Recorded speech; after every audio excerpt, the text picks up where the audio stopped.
Somebody went to prison on that. Can you give me a little bit on this? Certainly. What happened is that Wade was the founder and his brother was working for ACORN and he worked for the financial agency. And he embezzled about $1 million. It was found out, they covered it up, and he continued on the payroll for ACORN for the next almost 8 years until it was divulged. And then he was forced to resign. But it was like, what happened to the money? Where is the accountability? And not only that, but the people who knew about it, the management staff, the head staff, and the president all knew about it. They're still there. Why aren't there more people, Marcella, like the two of you and all the people that are standing with you and your board? How come we don't see you on television? Why aren't there more people standing up? I think because the mission, the stated mission of ACORN is a wonderful mission. Who doesn't want to lift people out of poverty? Who doesn't want to make the playing field more level? Who can walk down the street in a major city and not see homeless people? But is it apparent when you're inside ACORN, you're being used? It seems to me you're taking people up off the street, the lowest, and chewing them up, using them, then throwing them and saying, well, it was a rogue employee, and discarding them. I mean, Karen, you said earlier, it's abuse what's happening. It isn't just the employees that are being abused, it's the members who are being abused. Well, no, I'm saying you guys are too, yeah, but no, I meant yeah, I know. That they're out forced to work, that they come up and say, this is what our mission is, and they don't even know it's their mission. They don't realize that ACORN is getting big bucks for setting them out as a shock troop. So, Marcella, is it just the mission? Is it just that they want to do good? Are they aware when you're inside? Are you aware? You know, you have to understand what I perceived was the mentality, and I might have been wrong. But in war, there are casualties. There are always casualties in war. And so for many of these people, they perceive this almost as though this is a war, and in war. Is it about, you know, we saw these videos and it was like, you know, we're going to have Obama. That's how a lot of people perceive ACORN, as just a movement for Obama. Do you think it's being used for that, or used just for money at some higher spiderweb sort of level? You know, in Washington, D.C., we had a meeting. I had a regular monthly meeting the first Saturday of each month, and I asked them to endorse candidates. Mm-hmm. And we selected to endorse Barack Obama on the Democratic side. But on the Republican side, we endorsed John McCain. And yet, for some reason, it was never reported out. But my members will tell you that in Washington, D.C., we not only supported Barack Obama, but we supported John McCain on the Republican side. I said to you guys earlier when I was sitting in my office, I said, you know what, forget about the listener here or the viewer. Put your attention onto the one person that doesn't care about getting credit, isn't trying to make a political point, isn't left, isn't right, just is, and is there to defend and protect the Constitution of the United States and its people. Which one of you guys is going to address that one person that might be watching in Congress or someplace and just say, help? Help. Help. We need your support.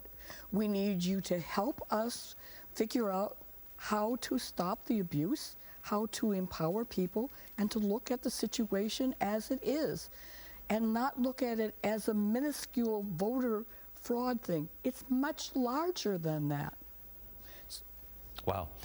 Ladies, thank you very much. I appreciate it. And if you don't mind, I would just like to say one thing. I'm sorry. No. Excuse me. I would just like to say that ACORN does not need to be funded with any more taxpayer dollars until we find out what happened to the last taxpayer dollars that ACORN was funded with.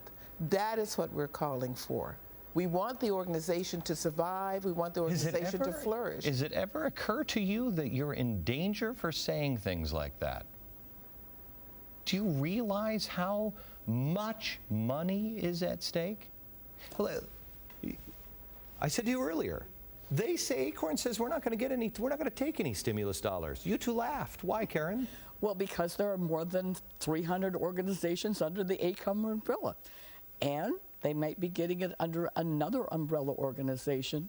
And we don't want to hold with the exact number of organizations under the umbrella, but because we know that that is fungible, so we can say 300, they'll say 199, so hence everything else we said was wrong. We don't want to be caught in the minutia of making an absolute account of how many organizations there are, because the truth of the matter is we don't know, and if we don't know, it is highly unlikely anyone else knows. Holy cow. Ladies, thank you very much. I appreciate it. Thank you. All right. Also with us is from the Washington Examiner, reporter Kevin Mooney. Kevin, what did we miss here? Hi, thanks so much for having me. Sure. Well, they should not look to Congress for salvation, because while we have current ACORN members or former ACORN members who don't want the organization to be funded, Congress is actually making it easier for ACORN to be funded.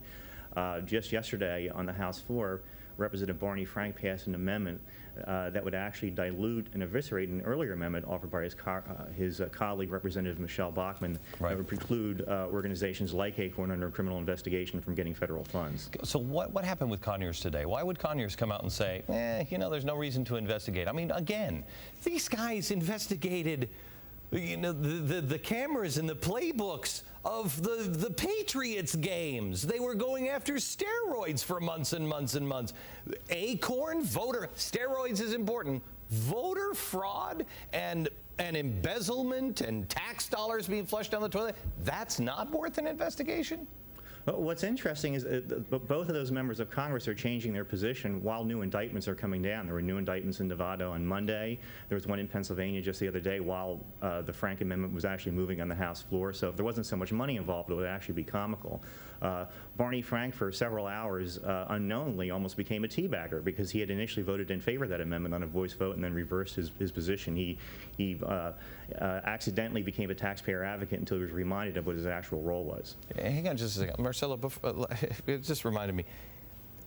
Tell me the story of Freddie and Fannie being in your office the week that ACORN and SEIU were protesting AIG. I don't know if it was that week, but they were definitely in my office meeting, and I was definitely told that by someone in my office, and I believe it to be true. What were I don't know the content of the meeting. Obviously, I was not allowed. You know, of course, that once they removed us off the board of directors, I was banned from entering my own office. I cannot enter my office in D.C. I went to enter it with several of my members, mostly male. We were kicked out. Kevin, any idea what would Freddie and Fannie, because this goes back to that Freddie and Fannie, when they gave the bonuses to those guys just a week later, after all of the marches and everything else, bigger bonuses went to Freddie and Fannie. I said, the week before, I said, why is ACORN and SEIU protesting? Why are they busing people? What's going on? This is misdirection. Something else is going on. As it turns out, it was the bonuses of Freddie and Fannie. Now we find out that they were in the offices of ACORN around the same time, whether they were connected or not. I mean, do you know anything about this? I don't know about that in particular. Unfortunately, some of this is water under the bridge. ACORN already has access to billions of dollars of taxpayer money as a result of the stimulus package passed earlier this year. I think the critical battle is going to be over the upcoming HUD budget, where there's billions more available to ACORN, and you now have over 200 members of Congress on record saying that despite all the criminal investigations, ACORN should have access to taxpayer money. Okay, all of you guys, stay in touch with me, and we'll stay in touch with you, and we will keep you informed. We'll be back in just a second.